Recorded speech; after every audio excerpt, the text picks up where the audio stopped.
Alright, and we are live. Good evening po sa inyo lahat mga kaguro. And of course, welcome back to Gurong Pinoy. Hello, of course, sa lahat ng members ng Team Skinner, our lab babies for September of this year.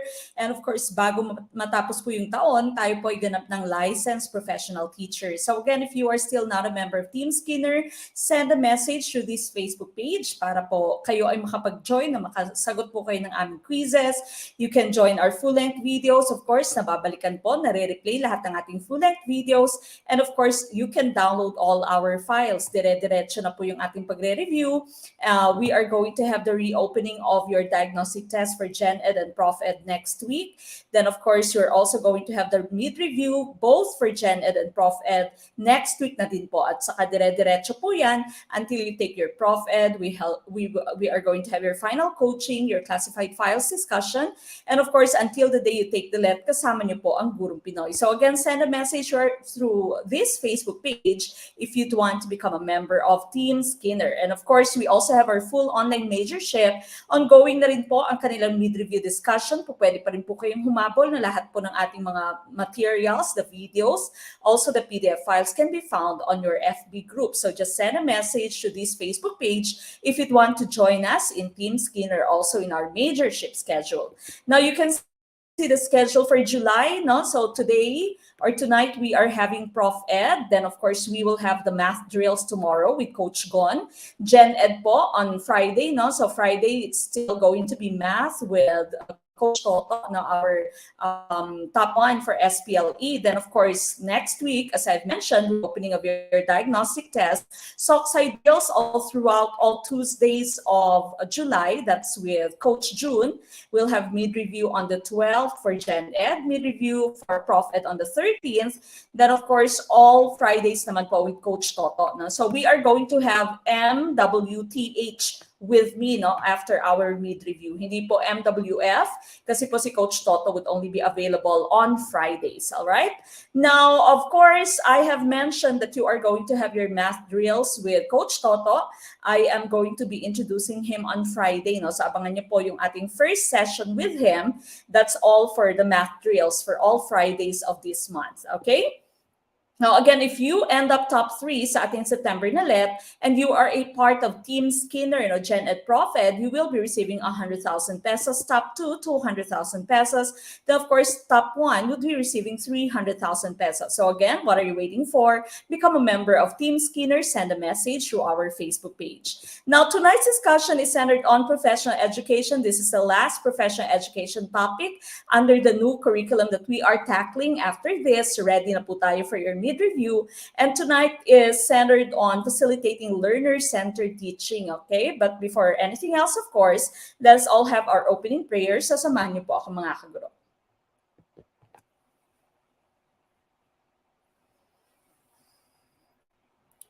Dear Lord, I come to you to ask for your guidance and direction in this study session. I ask that the Holy Spirit fill me with strength, creativity, and understanding to get through my studies without difficulty or sin.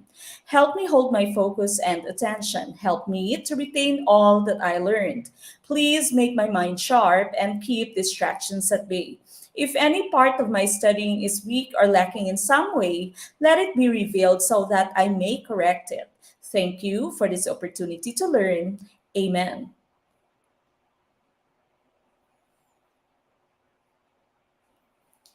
All right, now once again, this is Prof Ed facilitating learner-centered teaching. Like, love, share our video. Very important that you are sharing our video. Start a watch party. Of course, you can also tag all your Let Taker friends and of course, send us your stars to show support on Facebook and Super Chat, Super Stickers naman po sa ating YouTube channel. We start with question number 1.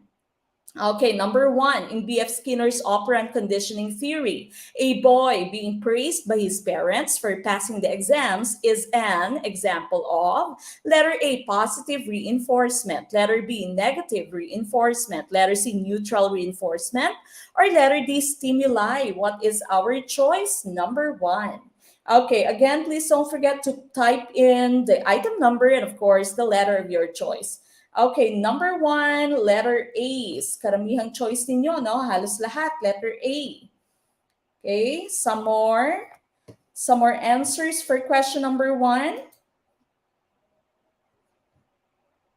Okay, number 1, letter A ang inyong choice. Some more answers for item number 1. Okay, number 1, I see a lot of letter A's. And of course, ang tumpak na choice dito for number 1 would be letter A. We all know B.F. Skinner's operant conditioning theory. The concepts that are related to this theory, of course, are your reward, punishment, reinforcement, your feedback, no, computer-aided instructions. Ano ba yung pagkakaiba ng positive, negative reinforcement, or dili naman kaya ay punishment, no? So what are the differences between these terms? Okay, so here are the different concepts that we have under your operant conditioning theory. No? So you have what you call reinforcement. Now, whenever you see the term reinforcement, ito po ay binibigay kapag ka ang bata ay gumawa ng magandang behavior, no? For good behavior. Okay, so for good behavior, if the boy or if the child or if any other person for that matter does something good, you may give a reinforcement. Okay? So, kapag ka meron kang binigay, no? So, meron kang dinagdag, meron kang inintroduce, meron kang binigay, yung term po na ginagamit natin dyan would be positive reinforcement. For example, you give a reward, no? So, yan po yung ating tumpak na choice dito kasi nagbigay yung parents niya ng praise, no? Siya ay pinuri ng kanyang mga magulang, no? So, giving something for good behavior, that would be positive reinforcement. Now, kabaliktaran po yung ating negative reinforcement. This one is still for good behavior, but this is getting something, okay, or removing something. For example, here, no, lifting a curfew for good behavior. Dahil maganda yung behavior mo, dahil maganda yung grades mo, ililift ko or ika-cancel ko yung curfew mo. Okay? So wala kang binigay, meron kang kinuha, and so the term that we use is negative, but it is as a reward, di ba? It is for good behavior. So the terms there would be negative reinforcement. Now, punishment, on the other hand, is for poor behavior or bad behavior. Okay, so if you are giving something because of poor behavior, you'd call this positive punishment. For example, you spank the child, no, you hit the child for poor behavior. So that would be positive dahil meron kang binigay, meron kang inad, but it is for poor behavior, and so the term would be positive punishment. Ang negative punishment naman, meron kang kinuha dahil hindi maganda yung kanyang inasal. Okay, so taking away a favorite toy for poor behavior, or maybe taking the phone for poor behavior. No? So that would be your negative punishment. So again, we were looking for letter A, positive reinforcement. Again, reinforcement is used for good behavior. Punishment is used for bad behavior or poor behavior. Positive if you are giving something, and negative if you are removing something. Okay, so sana po klaro po ba? We go to question number 2. In Piaget's theory of cognitive development, at what stage would you find a child who started thinking logically about concrete objects and events but have difficulty understanding abstract or hypothetical concepts? Would this be letter A, sensory motor stage, letter B, pre-operational stage, letter C, concrete operational stage, or letter D, formal operational stage? What would be your choice for number 2? I see letter C. Maraming salamat, Ma'am Rica May Cardinoza, for tagging your friends. Good evening po sa inyong lahat. Sa mga newbies natin, hello po, welcome. Sa mga mag-e-enroll pa lamang, welcome po. Habol na po kayo. No? You only have 2 months left for your preparation. Okay, I see a lot of letter C's for question number 2. Letter C, no? So yung mga hints mo dito, thinking about concrete objects but have difficulty understanding abstract. Okay, so more or less, meron na siyang logical thinking but it is still using concrete objects, yung mga nahawakan, yung mga nakikita. No? Pag hindi nakikita, kapag ka-abstract or hypothetical concepts, hirap pa siya. Okay, and so the correct choice here would be letter C, concrete operational stage, for question number 2. Okay, so number 2, concrete operational stage po ang ating hinahanap. Now, let's take a look at the different stages of cognitive development according to Jean Piaget. Okay, so here you have the 4 different stages, no? Sensory motor, pre-operational, concrete operational, and formal operational. No? Smart, people, cook, fish. Okay, yan po yung ating mnemonics, di ba? So, smart, people, cook, fish. Sensory motor, pre-operational stage, concrete operational stage, and formal operational stage. Okay, and you also can see the different ages at the bottom. Okay, now what are the different characteristics of these different stages? Now, ano yung characteristic ng bata sa kada stage na ito? Sa inyong sensory motor stage, no, very prevalent dito, very obvious would be the reflexes. Okay, so reflexes, whenever you say reflex, this is something that is innate to us, no? Walang nagturo sa atin, no? So reflexes natin ito. Example, yung blinking mo, coughing, yawning, no? Walang nagturo sa atin na ganito ka dapat. Pag gusto mong umubo, ito yung gagawin mo. Pag gusto mong mag-blink, ito yung gagawin mo. No? So this is something that's innate to us, your reflexes. No? So as a child, as an infant, marami pong reflexes yung bata, di ba? Meron kang moro reflex. Kapag ka nagugulat yung bata, di ba, nagsistretch siya, tapos biglang mag-curl up, no? That's the moro reflex. The sucking reflex of the child, no? Gusto niya lagi meron nilalagay sa kanyang mouth, that would be the sucking reflex, okay? So all the rest of the reflexes na meron yung bata. Of course, meron ding stranger anxiety. Ayaw niya na hinahawakan siya ng isang tao na stranger to that child, no, na hindi siya familiar. For example, relative nyo, cousin mo, tita, na ngayon lamang niya nakita, no? And so, iiyak yung bata. Okay? So, that is very normal sa child, no? So, stranger anxiety po yung tawag dyan. That would happen during the sensory motor stage.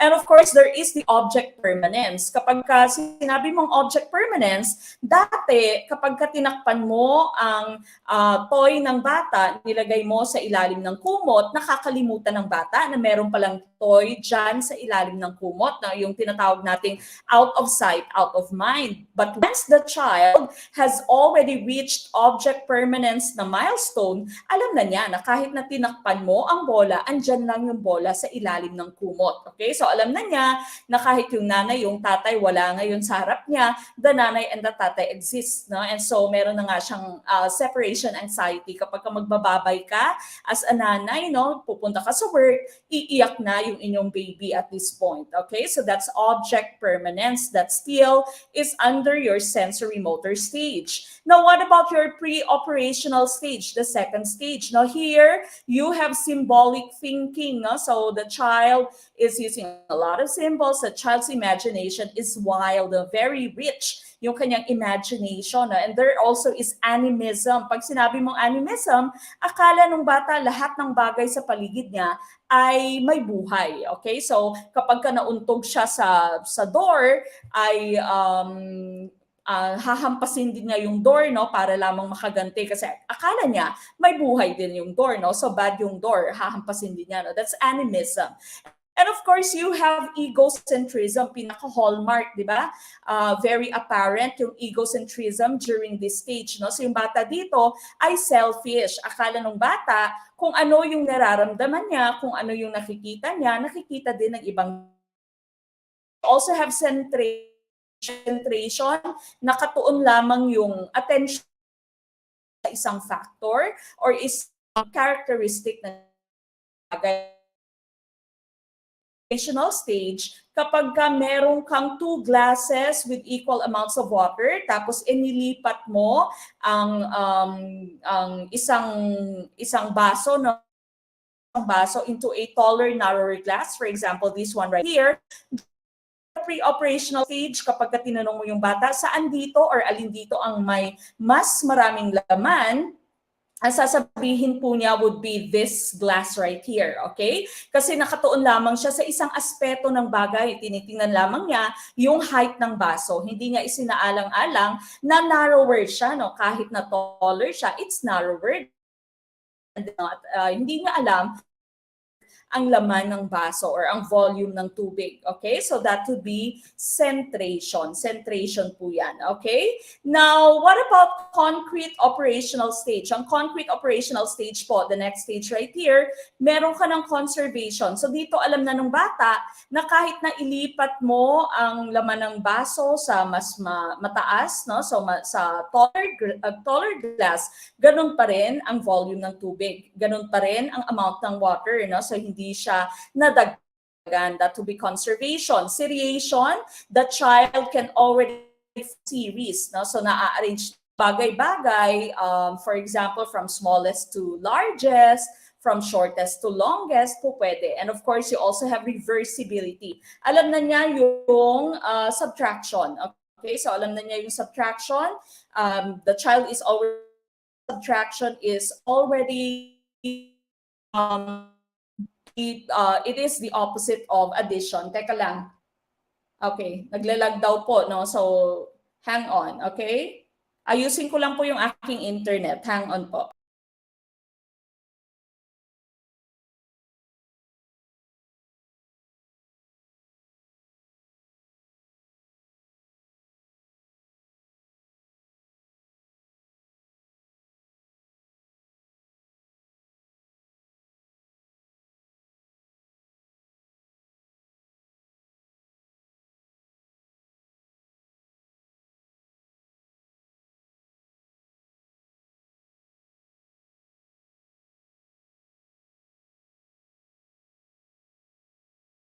All right, I have seen your comments, no? Sabi niyo medyo may lag. Pakilagay po sa ating comment section kung meron pa rin pong lag until now.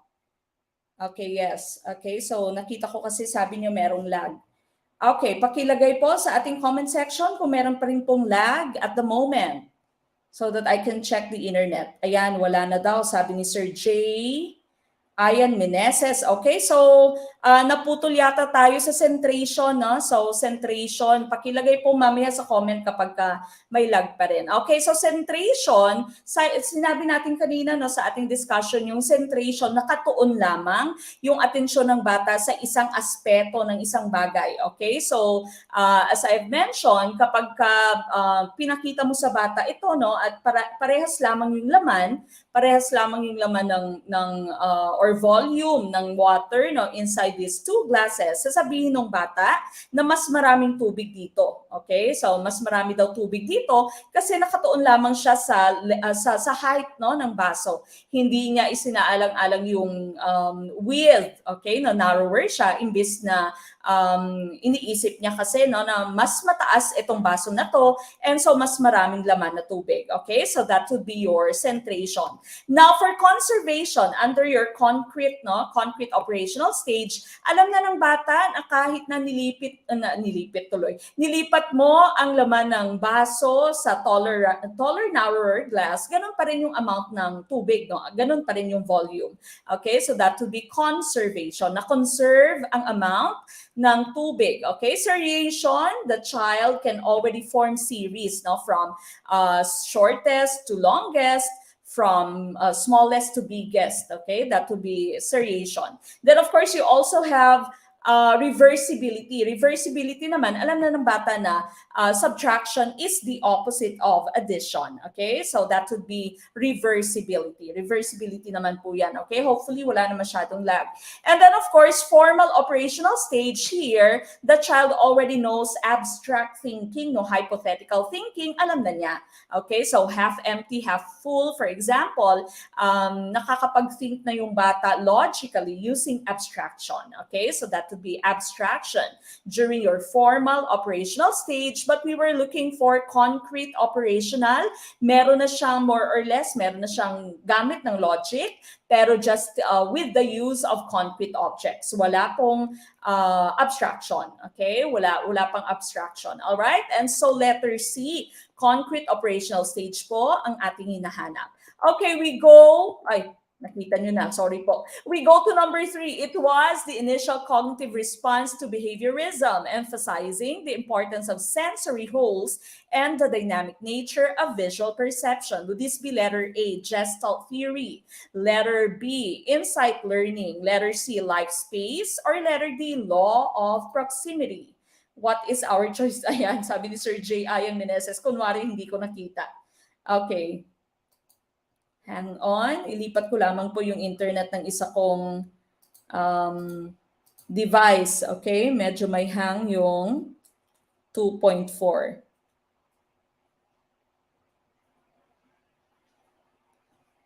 Okay, I see a lot of letter A's. Kunwari, hindi nakita. Okay. Alin na? Okay, trying to connect to the other line, no, the other internet. Okay, letter A for number 3, and that of course is tumpak. Now, Gestalt. Yung inyo pong mga hints dito would be the importance of sensory wholes and dynamic nature of visual perception. Remember when you say Gestalt, ang Gestalt po ay isang term, no? This is a German term that means form. Okay, forma, or shape, okay?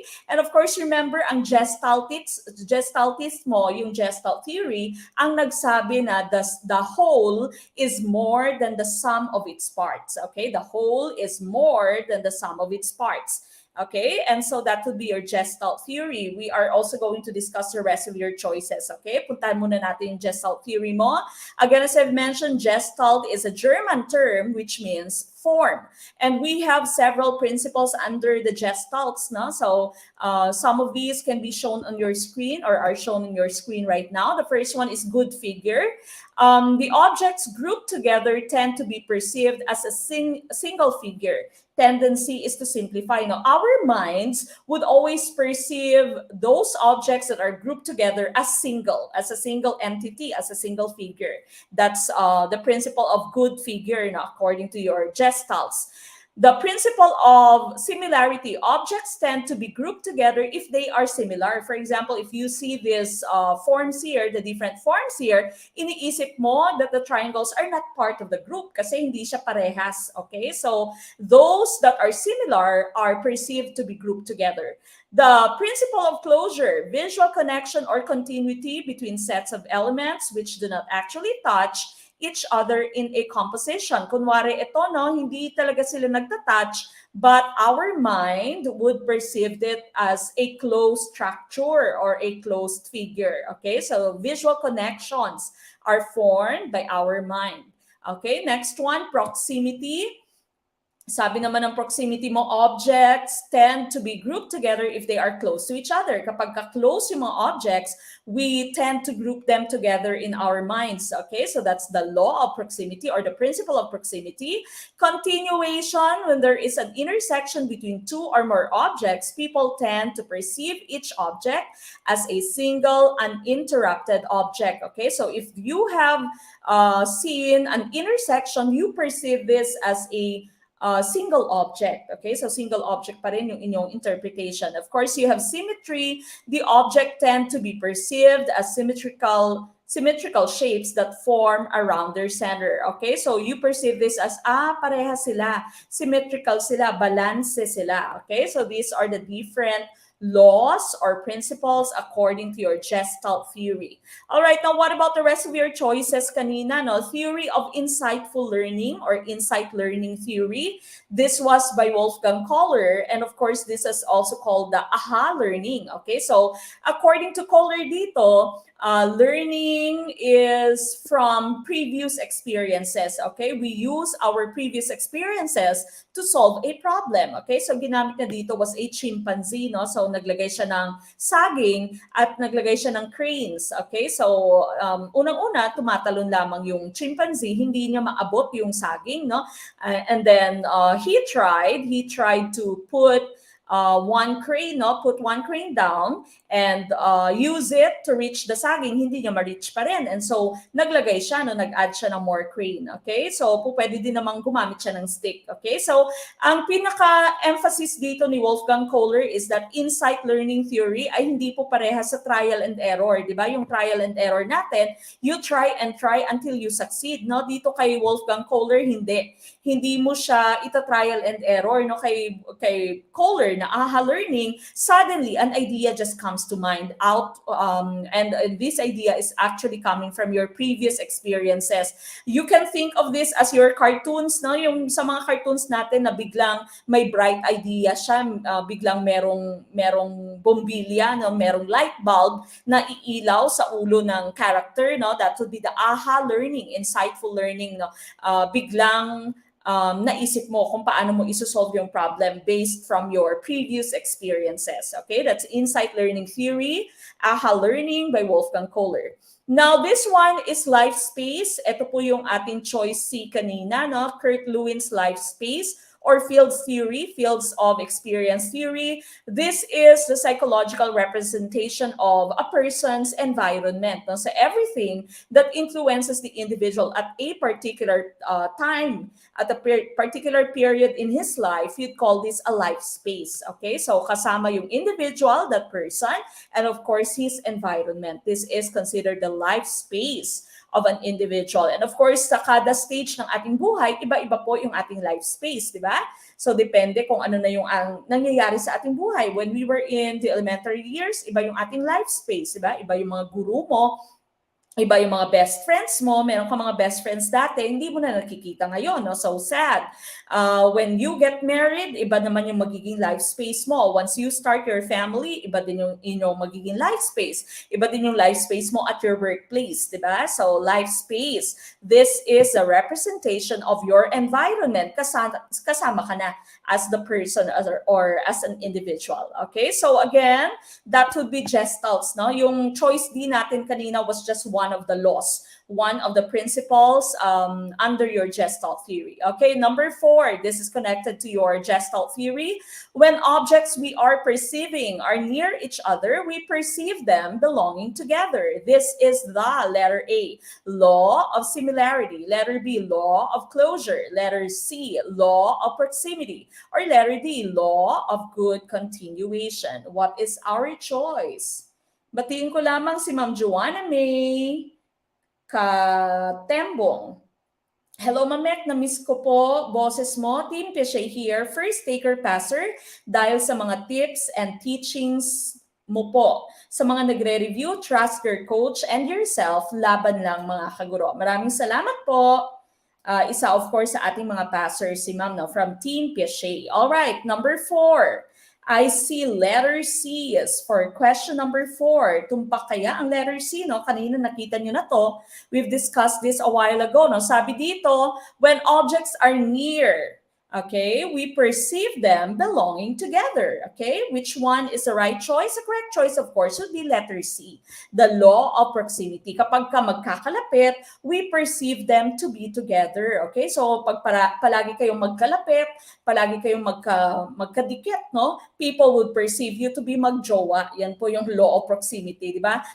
Law of similarity, if they are similar, if they look the same, then we perceive them to be belonging to a group. Law of closure, napakita natin kanina, no? Kahit na hindi closed yung structure, kapag may closure, no? We oftentimes perceive it to be one single entity or one figure. No? Law of good continuation, kapag may intersection, if we see an intersection between objects, then we perceive those objects to be a single figure. Okay, so letter C, law of proximity po ang ating hinahanap dito. Okay, number 5, learning is incorporating and hierarchically organizing new material into one's cognitive structures. Which theory is explained? Letter A, Bandura's social learning theory. Letter B, Ausubel's subsumption theory. Letter C, Bronfenbrenner's bio-ecological theory. Or letter D, Piaget's cognitive development theory. Wala na po sigurong lag. Si Sir Carlos Sibog. Anong number na po kayo, sir? Wala naman na, wala nang masyadong lag, di ba? Nagpalit na po tayo ng internet. Okay. Aha, medyo maraming nalito, no? Sa ating number 5. Mukhang genocide ang number 5. Maraming maliligwak. Okay? Again, please do not forget to share our video and of course to like and love our video para mas maganda po yung performance ng ating video, no? Kapag ka maraming like, very easy to like it. Andyan lamang po yung heart button or yung thumbs up button. Malapit po sa inyong comment box. And of course, share nyo na rin po yung ating video and of course, tag your friends na yung friends yung magtitake ng left. Okay, it's either B or D. Okay, so here, sabi no, learning is incorporating and hierarchically organizing new material into one's cognitive structures. No? So you organize whatever it is that you've learned into the different cognitive structures that you have. No? Whenever you learn something new, you organize it, you incorporate it into your cognitive structures. The correct choice here would be letter B, Ausubel's subsumption theory. Letter B po ang ating hinahanap, no? So hindi po letter D.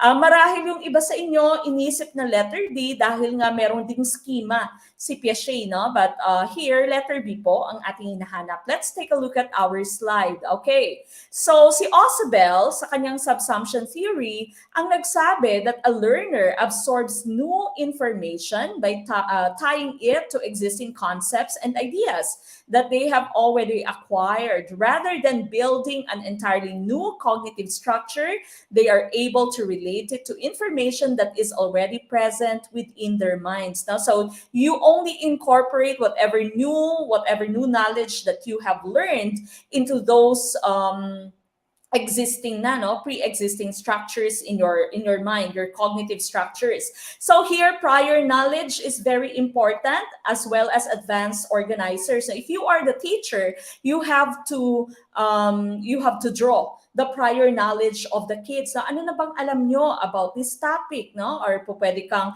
gumamit, for example, ng KWL chart mo, no? What do I know about this topic? Okay, so prior knowledge is very important according to Ausubel. And of course, advanced organizers are also very important. Ang advanced organizers naman po, this is like giving the preview, no? Preview para siyang overview ng inyong pag-aaralan. Okay, so kumbaga parang sinamarize mo lahat ng concepts na inyong pag-aaralan at ibibigay mo muna sa inyong mga estudyante itong advanced organizer para more or less may idea na, no, yung mga estudyante mo kung ano bang aming pag-aaralan. That's advanced organizer. So these two concepts are included sa subsumption theory ni Ausubel: prior knowledge of the child and the use of advanced organizers. Okay, so it's like a summary, it's like a preview of all the concepts that you would be learning at that point. Okay, so here, you actually have 4 different processes of meaningful learning, no? Kasi kay Ausubel din po yung meaningful learning. Okay, so unang-una, you have your derivative subsumption. Ito, sinabi ng derivative subsumption mo, new information is an example of previous knowledge. New material derives from the existing structure and can be linked to other concepts or lead to new interpretations. For example, learn na ng bata kung ano yung bird, no? A bird is a mammal with feathers, with beaks, with wings. Okay, so yan yung bird, no, na konsepto ng bata sa kanyang isip. Now, when the child sees a maya, for example, the child is now able to link the new material, no? The child is able to say na, ang maya pala is an example of a bird or is a type of bird. Okay, so when new material derives from the existing structure and can be linked to other concepts, you call this derivative subsumption. Okay, so that would be derivative subsumption. The next one is correlative. Sabi naman ng correlative subsumption mo, this is a higher level of thinking that enriches the concept. The new material is an extension of the already grasped knowledge. Kumbaga, mas malalim, no? Yung bagong material, mas malalim na material siya, but it still can be grasped by the child. For example, pag nakita niya yung ostrich, di ba? Yung ostrich mo hindi naman lumilipad, but still the child is able to link that information, the idea or the concept of an ostrich to bird, no? So sasabihin pa rin ng bata na kahit na hindi siya lumilipad, it is a flightless type of bird, it still is a type of bird. Okay, so that's correlative subsumption. The new material is an extension, mas malalim, no, higher level of thinking that can already be grasped by the child using prior knowledge. Okay, that's correlative subsumption. Subordinate subsumption, when something is already familiar, but the child still did not know the concept until it was taught. For example, familiar po yung bata sa banana, sa apple, sa grapes, dahil kinakain niya sa bahay. Pero kapag malalaman lamang niya na different types of fruits pala ito nung in-explain na ni teacher, no, sa classroom. So this happens when things are familiar but the child did not know the concept yet until it was taught. That would be subordinate subsumption. And lastly, you have combinational learning. No? New knowledge combines with prior knowledge to enrich both concepts. Kunwari, ang lesson ninyo ay you are about to teach cellular respiration, no? But cellular respiration, of course, is the exchange of materials that happens in the cellular level, no? At the cellular level, and you're related to human respiration. Kasi nga napag-aralan nyo na yung human respiration, you try to link it to human respiration, okay? So that is combinational learning. New knowledge combines with prior knowledge to enrich both concepts, okay? But we were looking for the subsumption theory of Ausubel here, okay? We go to the next theory, no? Social learning theory, Albert Bandura. Ang sabi ni Albert Bandura naman, people can learn through observation and also through imitation. No? So through observation and through imitation, we can learn, but mental states are also very important in learning, and learning does not necessarily lead to behavior change. Minsan, kahit na nag-o-observe ka, you do not lead to a change in behavior dahil ayaw mo. No? So mental states are very important. Yan yung sabi ni Albert Bandura. And so yung implication naman nito, very common question po sa inyong let, what is the implication of social learning theory? As a teacher, you always have to be a model. Okay, so dapat model ka, no? So what you preach, you have to also do it. Okay, so practice what you preach. Ika nga, kasi kahit na sabihin mo sa kanila ganito, tapos iba yung inyong ginagawa, whatever it is that you're doing, the students are going to copy. Ganon din naman sa mga anak natin inside our houses. Okay? And of course, you have Bronfenbrenner's bioecological model of human development. Ang kay Bronfenbrenner naman, sabi niya, there are so many influences, o maraming environment or kumbaga ecosystem, no, yung bata. Multi-layered siya. You have first the microsystem. Ito yung immediate environment ng bata, the family, the church, the neighborhood, no? So school and close friends. That's the microsystem of the child.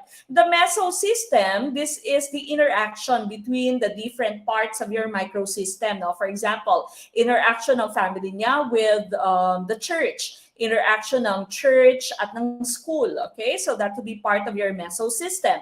Exosystem, these are the indirect environments of the child. No? Hindi direktang environment, pero nakaka-influence pa rin sa child. For example, the government, industry, the laws, mass media, the work of the parents, so kasama po yan sa exosystem. Macrosystem, the bigger system, this would already be pertaining to the culture, no? So mas malaki, society and culture na siya.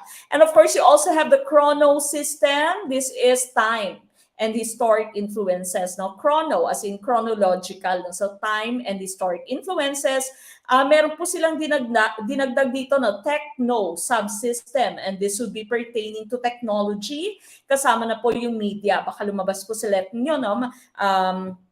Bagong layer ng inyong Bronfenbrenner's bioecological model. That's your techno subsystem. All right, we go to number 6. If a student is encouraged to develop himself to the fullest and must satisfy his hierarchy of needs, the highest need, according to Maslow, is blank. Letter A, belongingness. Letter B, safety needs. Letter C, psychological needs. Or letter D, self-actualization. Hello kay Ma'am Joan Capasio or Ma'am Joan Capasio. Hi Ma'am Mek, thank you po sa inyo at sa Gurong Pinoy. Self-review po ako pero sa tulong niyo, napadali po ang pagre-review. Kasama ko po yung baby ko sa review. Salamat po. LPT na po ako. Hashtag Gurong Pinoy, hashtag Team Brunner, March 2023. Let passer. Congratulations and good evening kay Ma'am Joan Capasio and to your baby. Hello po. LPT na din yung baby ni Ma'am. Okay, number 6, ICDs. Facebook user, hindi ko po nakikita yung name ninyo, yung nagtatanong po kung siya ay visible, no? All right, I see a lot of letter D sa ating question number 6. So again, kung gusto nyo pong i-enjoy ang full-length video natin, dire-diretso po, hindi na puputol, i-replay lahat ng mga previous videos natin, i-download ang files natin, magpa-member po kayo sa Team Skinner, mag-send lamang po ng message dito sa ating Facebook page. Okay, the highest need according to Maslow is letter D, no? Napakadali. Self-actualization is what we are looking for. All right, so these right here are the different need categories according to Abraham Maslow's hierarchy of needs. Okay, so unang-una, physiological needs. Ang ibig sabihin po ng physiological needs, kailangan ng ating katawang lupa. Okay, nutrition, tubig, air, sleep, shelter, clothing, reproduction, o sex po ay kasama sa ating physiological needs. Alright? Safety needs, security, stability, predictability, protection, freedom from fear, structure, order, law, etc. Social needs, the need to socialize, di ba? Giving and receiving affection, intimacy, friendship, tenderness, affiliation. Kumbaga yung social needs mo would be labing-labing, di ba? Kerengkeng, no? The need to socialize, love and belonging. Of course, you also have your esteem needs. No? Esteem needs mo naman, positive self-evaluation. This is your self-respect, your belief in yourself, no? Your self-confidence. That will be self-esteem. Dignity, achievement, mastery, prestige, reputation, di ba? So kayo, magtitake kayo ng let, gusto nyo maging LPTs, that's also for your esteem needs, di ba? That's your mastery and competence, di ba? Reputation and dignity mo. And the highest will be self-actualization, self-fulfillment, for growth, unity, understanding, morality, etc., etc. Now, that's the becoming the best version of yourself. Now, self-actualization. Once you've already self-actualized, that means naabot mo na ang rurok ng tagumpay. Naging best version ka na ng self mo. No? That's self-actualization. Pero ngayon po, sa ating new curriculum, meron ng extended na version ni Abraham Maslow's hierarchy of needs. No? Sa iba pong review center, hindi po ito natuturo. Pero dito, of course, sa Gurong Pinoy, ituturo natin ito dahil baka ito po ang lumabas sa inyong licensure exam for teachers. Okay, so here is your Maslow's hierarchy of needs na extended version. Okay, so unang-una meron kang deficiency needs. Ito yung mga kailangan natin dahil ito yung mga kulang sa buhay natin. No? That's your deficiency needs.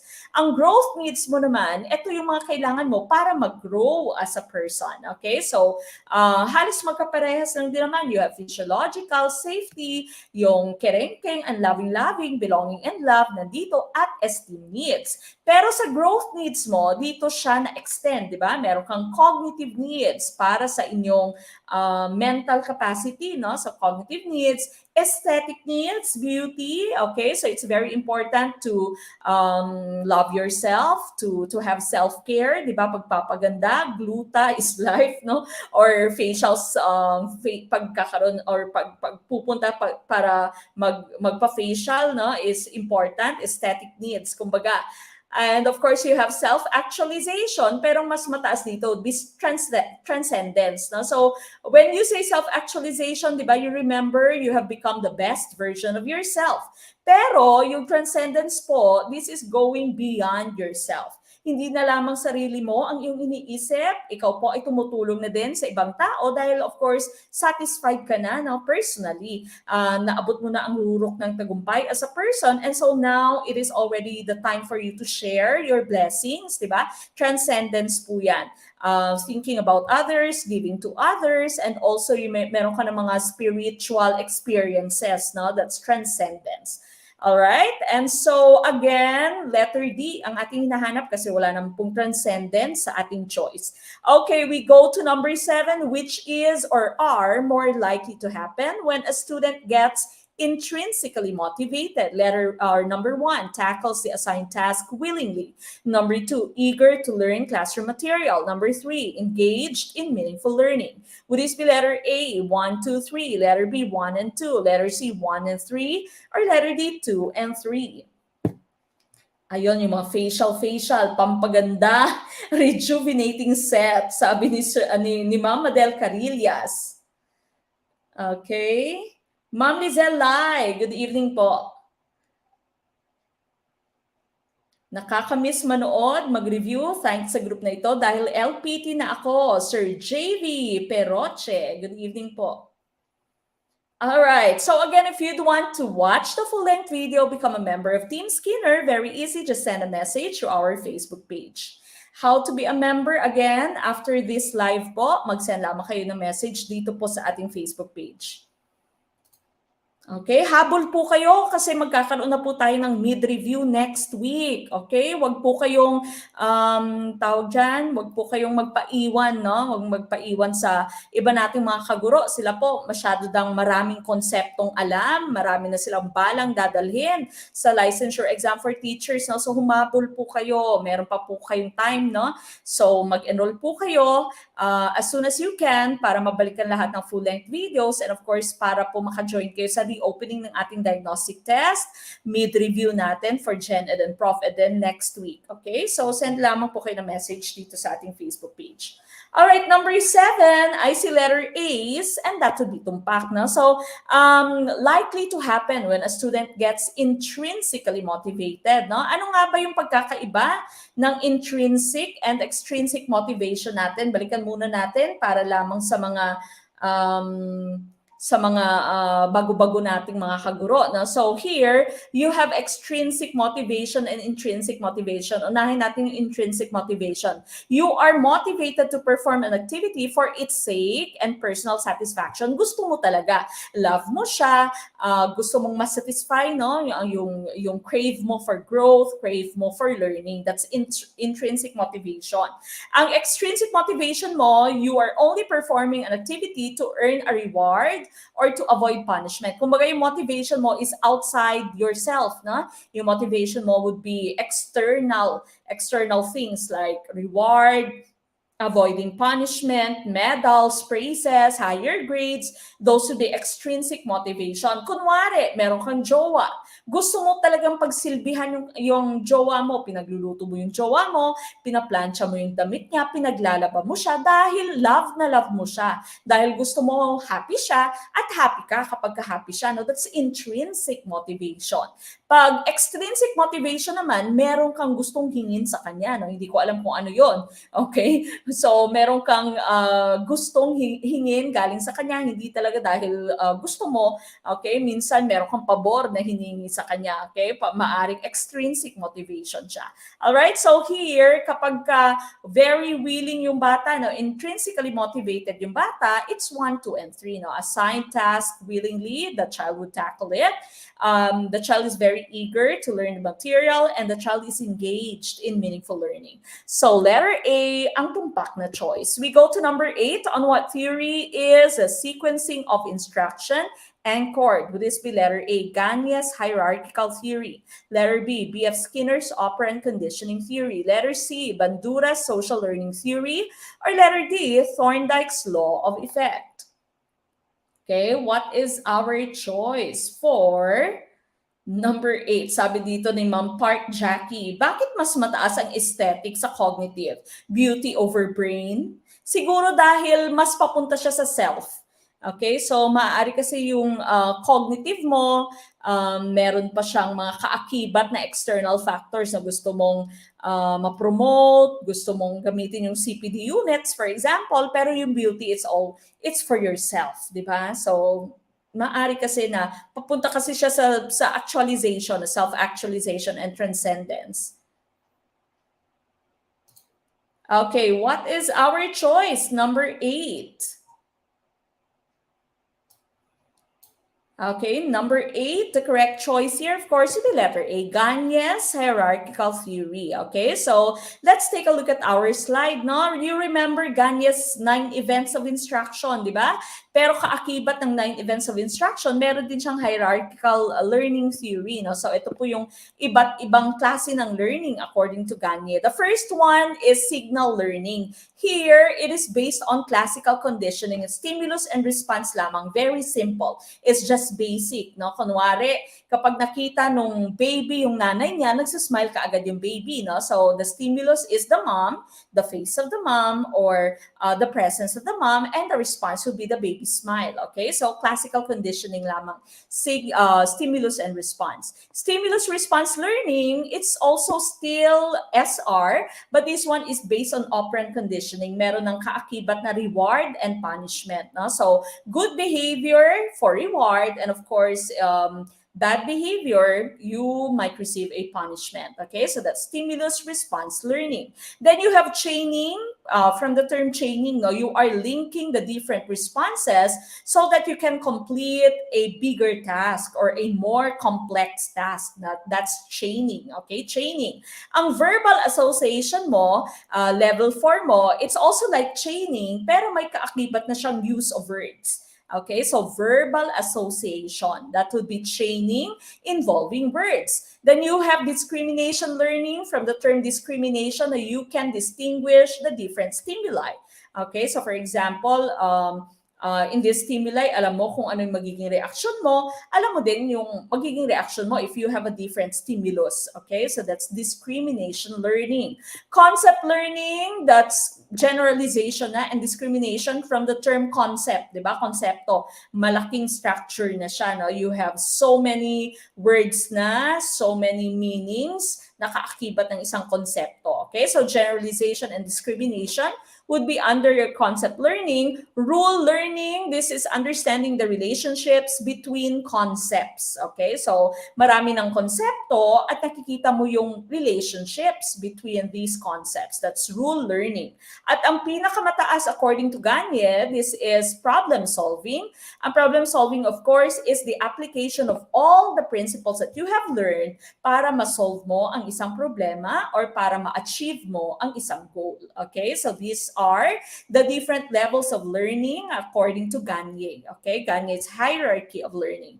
We go to the next slide. This, of course, is B.F. Skinner's operant conditioning, reward and punishment. No? So specific consequences are associated with voluntary behavior. Rewards are given to increase behavior and punishments are given to decrease a behavior. Basta may reward, punishment, kay B.F. Skinner po yan. No? Reinforcement, feedback, even computer-aided instruction, kay B.F. Skinner din po yan. Next one, these are the different laws of learning according to Thorndike. No? So first, you have the law of effect. Kapag yung effect was satisfying, no? If the stimuli the response to the stimuli has produced a satisfying effect, then they are likely to be repeated. Kapag maganda ang naging resulta, no? Satisfying siya, na-praise ka, nagkaroon ka ng reward, then you are bound to repeat that action. Pero kapag hindi maganda ang naging epekto, ikaw ay na-punish, then you are bound to avoid that action. Okay? So, hindi mo na uulitin kasi nga ikaw ay na-punish. That's the law of effect. The law of exercise, this is practice makes perfect. No? So, here, frequent connections of stimulus and response strengthen that connection. So, pag palagi mong ginagawa, of course, you get better at it until you semi-perfect it. Of course, no one's perfect. So, you cannot really say that you have perfected something. Okay? But the law of exercise states practice makes perfect. And of course, you have the law of readiness. The law of readiness states that the relationship between stimulus and response is strengthened based on the subject's readiness to learn. Okay? So napaka-importante if we are teaching that we get the attention of our students. So may motivation ka muna, you link it to their prior knowledge, no? You make your lessons relevant para mas ganahan sila, no? Mas ready silang mag-learn. And of course, you have to consider the readiness of your students, no? You should not give them very demanding task kapag ka hindi pa nila kaya. Okay? So common question sa let dito, yung analogy sa horse, no? Sasabi na you can bring the horse into the river but you cannot force the horse to drink water, okay? Dahil hindi siya ready, okay? So readiness is very important. Ito po yung 3 different laws of learning by Edward Thorndike, okay? So the law of effect, the law of exercise, the law of readiness. We go to the next item. It was a model that described the different levels of learning or learning outcomes that targets what skills and competencies the teachers aim to develop in the learners. Letter A, Bransford's ideal model. Letter B, Wick's model. Letter C, Bloom's taxonomy. Or letter D, constructivism. What is our choice? Number 9. Okay, number 9, what is our choice? I see a lot of letter C's. Okay, letter C for question number 9. All right, number 9, letter C, and that of course is tumpak na model that describe the different levels of learning outcomes, diba? We are all too familiar with Bloom's taxonomy. Let's take a look at our slide. No? So you remember we have the old version of Bloom's taxonomy. We also have the new version. No? So ang old version dito, gumamit siya ng nouns, diba? Knowledge, comprehension, etc. At yung highest would be evaluation. Sa new version naman po, ang ginamit would be verb, no? ING form of the verbs. And of course, imbes na evaluating ang highest, now the highest is creating, no? Yung creating was synthesis before, all right? Now remember, the first 3 levels at the bottom are your lower order thinking skills. The next 3 levels on top, these are your higher order thinking skills, diba? So knowledge, this is just simple recall, naming, identifying, listing, no? Remembering. Yan po ay knowledge level lamang, no? So remembering sa ating new version. Then you have comprehension or understanding. You are now able to explain using your own words. Okay, so naintindihan mo na siya, no? You are able to explain, to paraphrase using your own words. Application, of course, whatever it is that you've learned, you use those concepts, you use those skills to solve real life problems, okay? Or to solve a similar problem. That's application. Then of course, you have analysis or analyzing. When you say analysis po, hinihimay-himay mo ang isang buo into its specific parts, no? So breaking down the different parts of a whole, that would be analysis. The opposite is synthesis or creating now, no? Which is the highest in the new version of Bloom's taxonomy. Ang synthesis or creating, you are putting the different parts together to make a new whole. Very important is the term new. Dapat bago, hindi lamang gaya-gaya. Okay, so putting together the different parts to make a new whole. And of course, you have evaluation or evaluating, second to the highest dito sa ating new version. You judge, you debate, you critique, no? You criticize, that to be evaluating, all right? But of course, you have to remember that creating is now the highest sa ating new version of Bloom's taxonomy. Hello po, Ma'am May Andayo. Nakakamiss daw si Coach Mek. Hello po, good evening. All right, now, ang inyong ideal model naman, no, Bransford and Stein's ideal model, this is for problem solving. Okay, so ginagamit po ito for problem solving. You have the different terms there, no, which stands for ideal. Identify the problem, then you describe the outcome or the results. You explore possible strategies, then you anticipate the outcomes and act, then you look and learn. Yan po yung ibig sabihin ng ideal, and it is used for solving problems. Then you have the Wicks model. Ito yung ating choice B kanina. Ang Wicks model mo naman po was by Sternberg, who was an American psychologist. And para kay Sternberg, intelligence is multi-layered. No? So intelligence is made up of the Wicks. First, you have wisdom, then you have intelligence, creativity, and synthesis. Now you're able to create something new. Okay, so this is pertaining to intelligence. All right, number 10. Which of these statements reflects active learning best? Letter A, I became interested in the school. I feel it is my school now. Letter B, I need more support and network from which I could learn. Letter C, I hear and I forget. I see and I remember. I do and I understand. Letter D, I have found that one key to students' development is providing criteria for performance. We are looking for active learning. Okay, active learning. Dapat aktibo ka while you are learning. So which one is this? No? That's why you are asked to type in your answer, and you are also asked to answer your quizzes. Okay, so that you are engaged in active learning. Okay, so the correct choice here, of course, would be letter C. I hear and I forget. I see and I remember, but I do and then I understand. Okay, so if you are engaged in active learning, if you are doing the real thing, no, performance test, for example, then learning becomes active and learning becomes more permanent. Okay, so this, of course, is based on Edgar Dale's cone of experience. No? So dito, nakalagay 10% only is what we remember when we read something. 20% we remember what we hear. 30% of what we see, we remember. 50% of what we see and hear. Passive learning po ito. Now, for active learning, you remember 70% of what you say and 90% of what you say and do. Okay, so that's active learning. Common questions in the lab pertaining to Edgar Dale's cone of experience. Which one is true about Edgar Dale's cone of experience? Yung tatandaan nyo po, as you go down the cone, the activities become more authentic or more real life. As you go up the cone, the activities become more abstract. Okay, mas malayo siya kesa real life activities, di ba? Reading lamang siya, alright? But we were looking for letter C for this item number 10. Okay, we go to number 11. The trainer showed a 10-minute video about an effective teacher to a group of teacher trainees. This is anchored on the theory of letter A, cognitivism, letter B, behaviorism, letter C, experiential learning, or letter D, social learning. What is our choice? Okay, what is your choice for number 11? Number 11, ano kaya ang tumpak na choice?